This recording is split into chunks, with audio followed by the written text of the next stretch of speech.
This video is going to be interesting because we're going to be talking about this monitor here. This is the BM7 Mark II DS. Now, I love Portkeys. I've been using their monitors for ages, especially the HS7T, which I think is discontinued now, but I use that with the FX6 all the time. I absolutely love that because, in my opinion, I prefer 7-inch monitors over 5-inch. You know, a slightly larger screen, but not too large, but just enough that you can, see everything, make sure everything's in focus. But we're going to be talking about this on my Red Komodo. Yeah, this is the KX, the brand new, it's my Red Komodo X. No, I'm not switching from Sony. We're not going to be talking about that in this video. I still need to rack up some hours so I can have my final thoughts of this camera, but I did purchase it with my own money. But we're talking about the Portkeys. And the reason why I brought that up is that it pairs well with the Red Komodo X because it is actually certified by Red, and you can actually use camera control through this monitor. But you can also use camera control through this monitor with your Sony cameras through Wi-Fi or LAN/C cable. So we got a lot to talk through, but let's talk about the specs and then we can get into the rest. So the BM7 Mark II DS is a rugged 7-inch touchscreen monitor by Portkeys.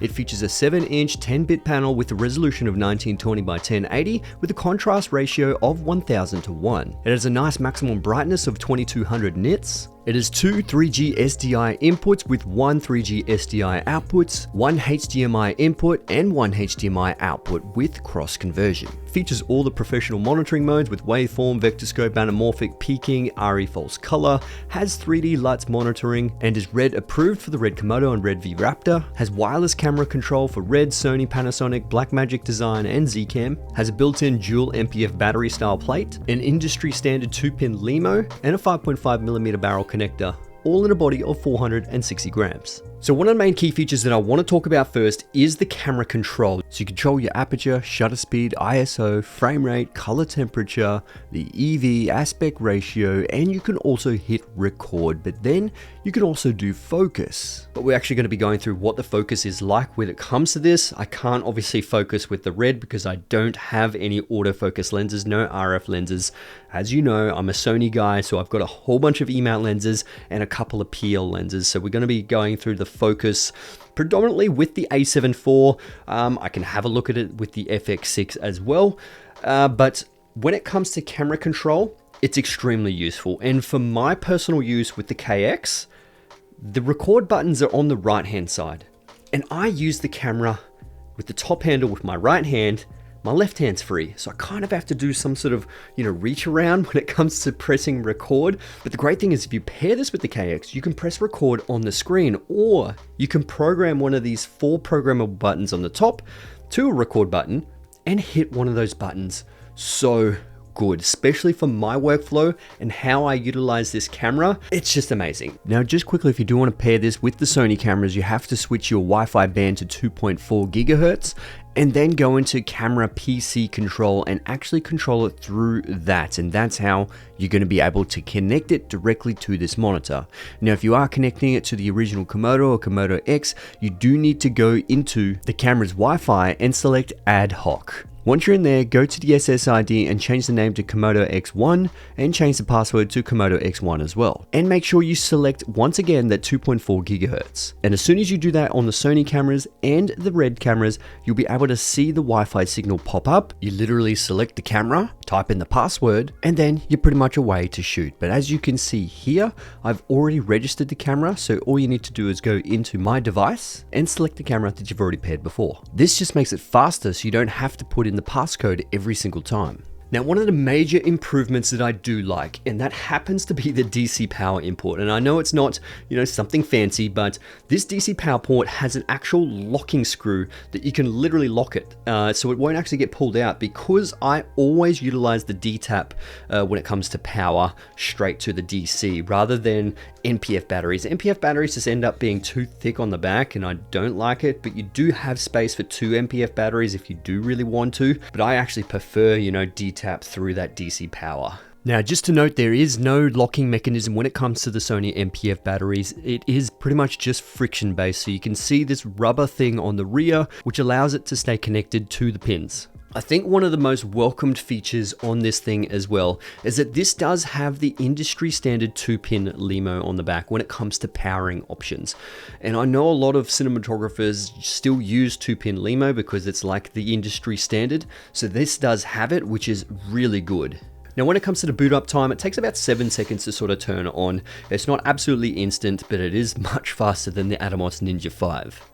When it comes to the mounting points on this thing, you have mounting points at the bottom and the top, which generally are my favorite. I know some of them have a mounting point like either on the left-hand side or right-hand side as well, but most people will mount the monitor either at the top or the bottom. And with this one, it does have RE locating pins on both sides of that 3/4 mount, which is great. And I think one of the cool things about these mounts as well, it does have the 3/8 mount inside. It's got the little 1/4-20 adapter that's inside that you normally would use, but some people actually prefer to have a larger 3/8 mount and screw it directly into there. So that is a plus because it does have both. And I would also just like to cut in here and say thank you to each and every one of you guys that have subscribed and liked my videos and bought my LUTs as well.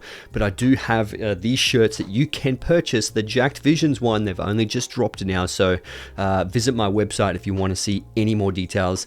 But yeah, let's get back into the video. Now, one of the things that is changed from the last models is the antenna that's on the back. It pretty much can swivel directly into the body, so if you are packing it away, it's going to be, you know, nice and compact, and it's not going to rip off in your bag, which is amazing. And the great thing is that you can unscrew it off if you really wanted to as well.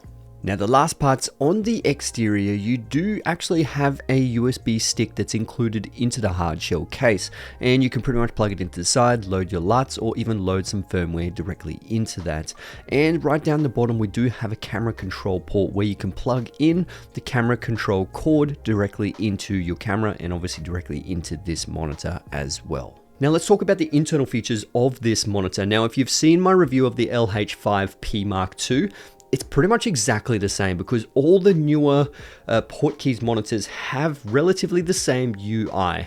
And that is a good thing because there is sort of uniformity between all the models, and it really just comes down to what kind of ports you have directly on your monitors as to which models you're actually going to get. One of the most interesting things about this monitor, it actually has 2 SDI inputs and 1 SDI outputs. And I was thinking, why has it got 2 SDI inputs? And I guess in a way you could actually utilize this as a director's monitor, a very small one, because you can actually put 2 separate feeds directly into here and monitor each individual feed on this monitor. But you could also use it for an interview sake. So if you wanted to have a second camera tethered directly to this monitor and you just have that one monitor and you can sort of see both angles, that's probably the key situation that you would utilize that.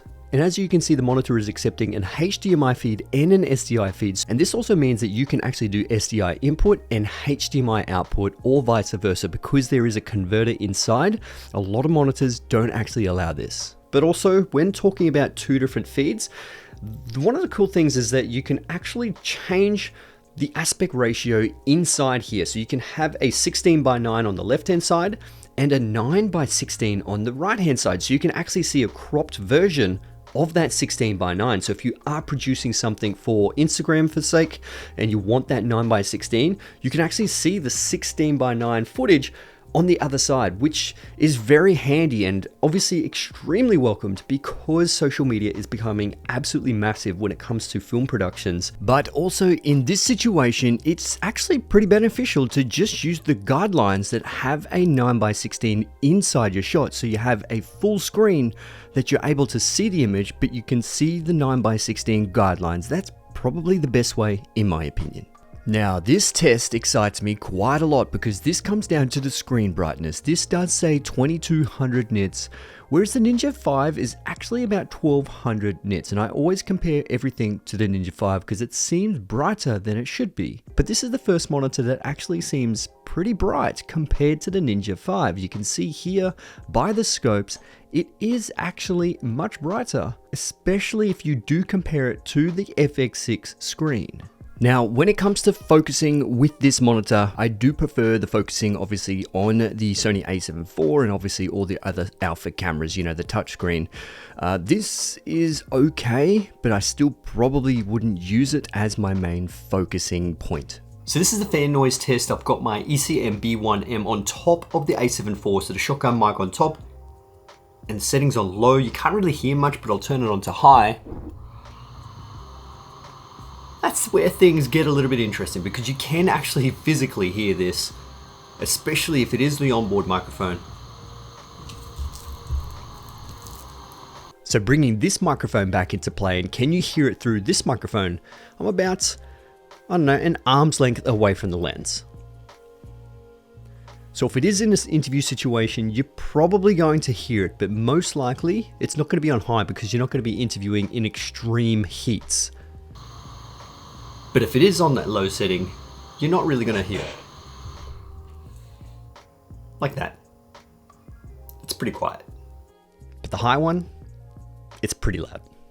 Now, in conclusion, this obviously does come recommended from me, and it is my new #1 monitor that I've used for the FX6 and for my Komodo X as well. Like I said, 7-inch monitor suits me the most. When it comes to the smaller Alpha cameras, I generally choose that LH5P Mark II because it is a 5-inch monitor.